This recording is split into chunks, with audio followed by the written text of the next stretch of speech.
Meesken, zaterdag 29 september in de Lawaai te Drachten. Het nieuwe festival Fries Bloed. Kom daar, de zaal is 4 uur open, met allerlei verschillende bands en artiesten. Ik zal ze even opleiden. Marius en zijn muzikanten, Blue June is daar.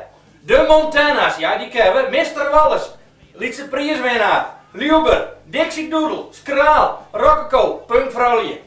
En natuurlijk hebben we de Solex man en zijn faam, Jacobus Zeuniga van Pigment, Sasha Elisa, Ilan van Illinois en DJ's, waaronder DJ Nick en Willem Boutpiek, die van Omroep Friesland. Zwaar dat je hem daar komt op zaterdag, 29 september, om 4 uur er in die Lawaai, in Drachten. Oké, show je hem daar.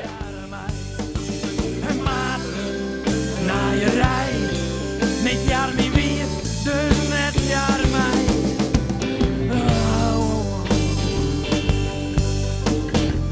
Ik zeg alleen nog van die schaduws op de muren en de hamers vol met van die Kleenex-doekjes. En de honger, die zegt me een oorzeloon en hij luisterde net meer. Hoe koek zou blijven? En dat voor zijn lang. En dat heel het warm, hè? Ze wisten ervan, ze sprutsen erover, want het gebeurde bij mij thuis.